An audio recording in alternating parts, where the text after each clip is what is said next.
Ce fut une année difficile pour les affaires, alors que les économies de la planète sont plongées dans la récession en raison de la pandémie de coronavirus.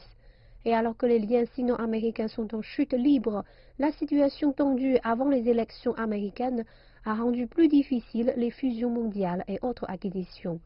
Comparé à ces dernières années, les leaders de l'industrie déclarent que la valeur de tels accords s'est effondrée de moitié. Et alors que nombre de gouvernements renforcent les restrictions ou envisagent de le faire à l'égard des acheteurs étrangers afin de protéger des intérêts considérés comme stratégiques, de nombreux investisseurs chinois connaissent des temps difficiles. Mais il n'y a pas que de mauvaises nouvelles. Alors l'investissement chinois à l'étranger a chuté dramatiquement, le flux d'investissement vers la Chine, venant principalement des États-Unis et d'Europe, a augmenté. Et c'est un nouveau rapport du cabinet juridique Baker McKenzie qui le constate. Dans le rapport, il est indiqué que les fusions et acquisitions en Chine ont totalisé 9 milliards de dollars au cours des 5 premiers mois de 2020.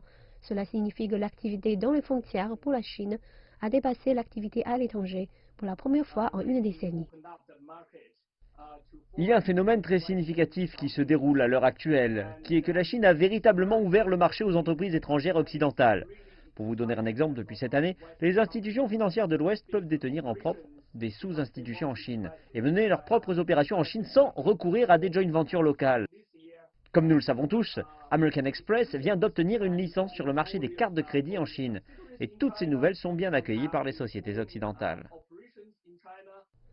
Donc, avec cette amélioration de l'investissement dans le pays et le climat géopolitique concurrentiel, est-ce que cela signifie que les acheteurs chinois vont abandonner leur investissement à l'étranger? Pas nécessairement, indique Lu. Cette pandémie a aussi apporté des opportunités. Avant la pandémie, c'était un marché de vente, mais désormais c'est devenu totalement un marché d'acheteurs. L'acheteur peut acheter des actifs qui normalement ne seraient pas disponibles s'il n'y avait pas la pandémie. Il y a des risques de régulation accrue pour les entreprises chinoises venant en Europe, mais il y a aussi des opportunités pour les entreprises chinoises qui investissent dans les actifs européens, ce qui n'était pas possible auparavant. Le message de Lu est clair, les entreprises chinoises qui investissent à l'étranger sont confrontées à des risques supplémentaires et davantage de patience et de dur labeur seront nécessaires si elles doivent opérer sur les marchés internationaux et voir si les entreprises chinoises peuvent en tirer profit ou bien se réorienter vers une consolidation du marché domestique face à une compétition étrangère renouvelée. Seul le temps le dira. Et cela pourrait aussi dépendre du futur environnement pour l'investissement international.